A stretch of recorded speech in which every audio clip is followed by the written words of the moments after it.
মুর্শিদপুর শেরপুরে একটা দরবারে এখানে খানকা আছে, একটা মসজিদে আগুন দিয়ে সেখানে কোরআন হাদিস জ্বালিয়ে দেওয়া হয়েছে।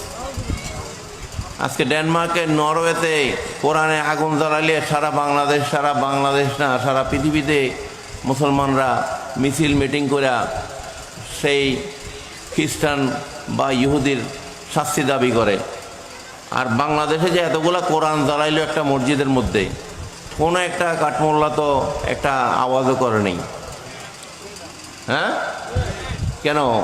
কৃষ্ণ করলে লীলা আর আরেকজনে করলে পাপ। এখানে কাঠমোল্লা করলে লীলা হয়, আরেকজনে করলে কি পাপ হয়? এই নাকি ঘটনা? কোরআন এটা কার বাণী? আল্লাহর বাণী। এটা কি কারো পড়ানোর কি অধিকার আছে? হ্যাঁ, তো এখানে যে কয়েকশো কোরআন পড়ানো হয়েছে, মসজিদের ফ্যান লুট করে নেওয়া হয়েছে, মসজিদের কার্পেট লুট করে নেওয়া হয়েছে। একজন মুসলমান কি কখনো মসজিদের আগুন লাগাইতে পারে? কোরআন পড়াইতে পারে? তাহলে কি এরা কি আসলে কি মুসলমান? ইমাম হুসাইন আলাইহিস সালাম কারবালার ময়দানে 22,000 এজিদের বাহিনীকে লক্ষ্য করে যে কথা বলেছিলেন, সেখানে 7,000 কোরআনে হাফেজ ছিল, 5,000 মুফতি ছিল। উনি ওই দিন কারবালার ময়দানে উনি এই এজিদ বাহিনীর 22,000কে লক্ষ্য করে বলেছিলেন, তোমাদের মাঝে কি একজনও কি মুসলমান নাই? তোমরা আহলে বাইত যার স্মরণ আল্লাহ পাক কোরআনে ওয়া আলে মুহাম্মদ, যার স্মরণ কোরআনের নামাজের মধ্যে আল্লাহ পাক কম্পালসারি করে দিয়েছে, তোমরা সেই আহলে বাইতের রক্তে নিজেদের হাত রঞ্জিত করতে যাচ্ছ। তোমাদের মাঝে কি আসলে কি একজন মুসলমান নাই? তো আমরা এখন দেখছি যারা আজকে কোরআন পড়াচ্ছে, যারা আজকে মসজিদে আগুন লাগাচ্ছে, যারা আছে খানকা মাজার ভাঙছে, এরা কি আসলে কি মুসলমান? ইমাম হুসাইন আলাইহিস সালাম যেই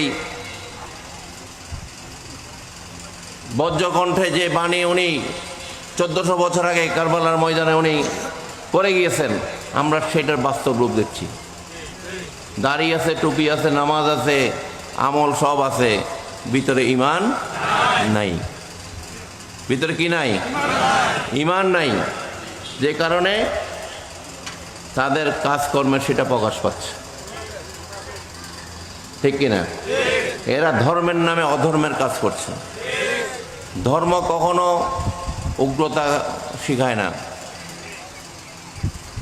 বিশেষ করে ইসলাম ধর্মে যারা অনুসারী, আমার নবীর আখলাক নবী আমরা যদি আমাদের অন্তরে প্রতিষ্ঠিত করতে পারি, সেখানে কখনো উগ্রতা আসবে না, সেখানে কখনো সাম্যের বিরুদ্ধে কোনো কাজ আসবে না, সেখানে সম্প্রীতির বিরুদ্ধে কোনো কাজ আসবে না। ঠিক কিনা? আজকে এই সুবিবাদ ইলমে তাসাউফের চর্চা না হওয়ার কারণে আজকে এই উগ্রবাদীরা আজকে আমাদের যুব সমাজকে তারা বিভ্রান্ত করে আজকে উগ্রতার দিকে নিয়ে যাচ্ছে। যে কারণে আমি এই মইনিয়া যুব ফোরাম গঠন করেছি, অন্তত আমাদের তরিকাবন্দীদের ঘরের মধ্যে যেন এই উগ্রবাদীদের কোনো আস্তানা না হয়। এগুলো আপনারা সঠিকভাবে যদি আমার কাজগুলো যদি আপনারা মূল্যায়ন না করেন, চিন্তা না করেন, গদবাধা চিন্তা করেন, তাহলে ভুল করবেন। আমরা দুনিয়াতে আসছি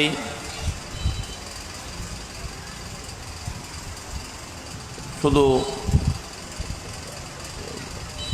খাওয়া দাওয়া করে দুনিয়া থেকে চলে যাওয়ার জন্য না।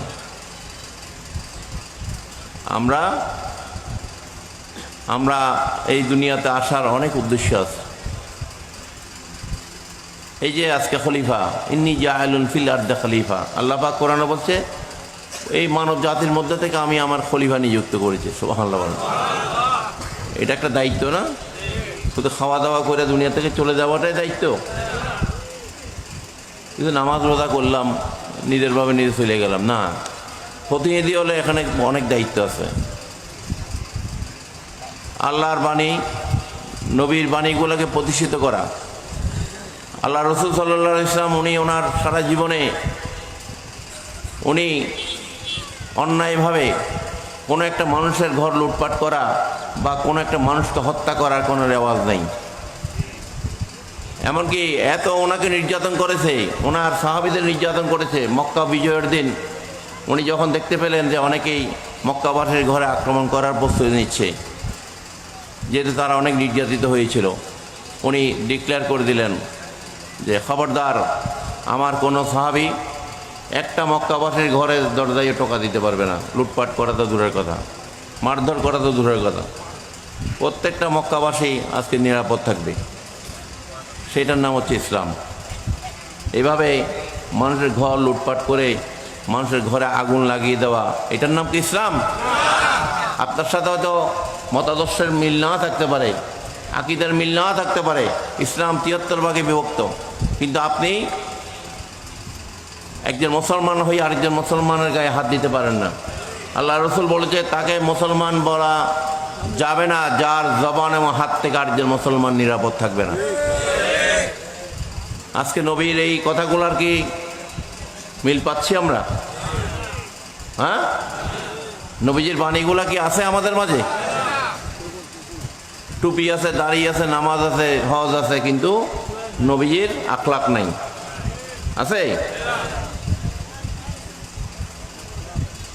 মুখে মুখে খালি কোরআন সুন্নাহ বললে হবে না, কোরআন সুন্নাহর বাস্তবায়ন আগে নিজের মধ্যে আনতে হবে।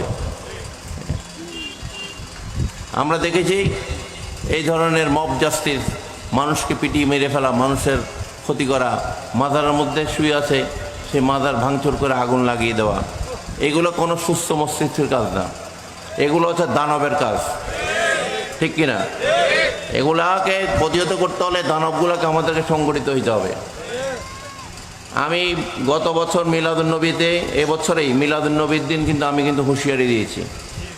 আপনারা যারা ছিলেন মিলাদুন্নবীর সেই অনুষ্ঠানে আপনারা দেখেছেন, ঠিক কিনা? বাংলাদেশের অনেক পীর মাশায়েখ আছে, এই উগ্রবাদীদেরকে আমি ঢাকার রাজধানী থেকে হুমকি দিয়েছি সরাসরি, এদের বিচার করা হবে বাংলার জমিনে।